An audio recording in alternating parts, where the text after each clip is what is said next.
She she రాజకీయాలు రాను రాను మరీ టూ మచ్ కామెడీ అయిపోతున్నాయి. లీడర్లను చూస్తేనే షీ అనే తట్టు చేసుకుంటున్నారు.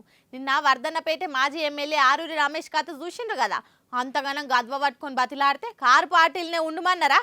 తెల్లారు లేచి మళ్ళా కాషాయ తీర్థం పుచ్చుకోనికే సీదా ఢిల్లీ కురికిండ్రు రమేష్ అన్న. ఈ రాజకీయాలల్లా ఆరూరి రమేష్ అన్న సొంటోలు ఓ వర్గానికి ఇన్స్పిరేషన్ అంతే. పార్టీ మారతాడన్న పర్సంది నేను ఏడికోను, కారుల్నే కత్తి లెక్కున్నా, మెత్తటి సీట్లో కూర్చున్నా అని పతివ్రత పరమాన్నం వండితే తెల్లారదాకా సల్లారలేదన్నట్టు సాంప్రదాయిని సుప్పిని శుద్ధ పూసిని మాటలు మాట్లాడిండు. వారం తిరగక ముందే ఆకిట్లున్న పింక్ జెండాలు వీకి కాషాయ జెండాలు కట్టుకుందామని చూసిండు. ఈ సంగతి ఎరకయ్యే వర్ధన్నపేట కాడ నుంచి హైదరాబాద్ కు గొరగొర గుంజుకొచ్చి కోట్ల జడ్జి ముంగట ముద్దాయిని ప్రవేశపెట్టినట్టు కేసీఆర్ ముంగట ప్రవేశపెట్టిండ్రు. ఏంది రమేష్ గట్ల చేస్తావా అని అడిగితే నేను ఎంపీగానే పోటీ చెయ్య, ఎవ్వల్ని నిలబెట్టినా గెలిపించేందుకు కృషి చేస్తా అని కేసీఆర్ కు చెప్పి అవతల పడ్డాడు. ఇక సీన్ కట్ చేస్తే కిషన్నాల్ సార్ తోటి కలిసి ఎగ్గజామునే ఇస్త్రీ బట్టలు వేసుకొని మరి ఢిల్లీకి పోయిండు. ఆడ కాషాయం తీర్థం పుచ్చుకున్నాడు. వలల పడ్డ శాప చేతికి చిక్కదా అన్నట్టు బీజేపీలు కూడా వరంగల్ ఎంపీ సీట్ ను పెండింగ్ లో పెట్టి సీటు ఆరూరిదే అని ఇంటిచ్చిండ్రు. ఇయాలనే అది కన్ఫర్మ్ చేసిర్రు. మరి ఈ కార్ పాటోలు కూడా గమ్మతున్నారు. ఆరూరి రమేష్ ను మించిన యోధులే లేరన్నట్టు కాళ్ళు పట్టుకొని బతిలాడినంత పని చేసిండ్రు. పోతా అన్న మనిషిని పోనీయాలే గాని బలవంతంగా కట్టేసి తూకుంటాడా? పంజరంలో ఉన్న శిల్క డోర్ తీసి తూకుంటదా? బుర్రుమనే ఎగిరిపోయినట్టే ఎగిరిపోయిండ్రు. ఆయనను బతిలాడి బీఆర్ఎస్ ఓలే ఇజ్జత్ తీసుకున్నట్టు చేసుకుర్రు.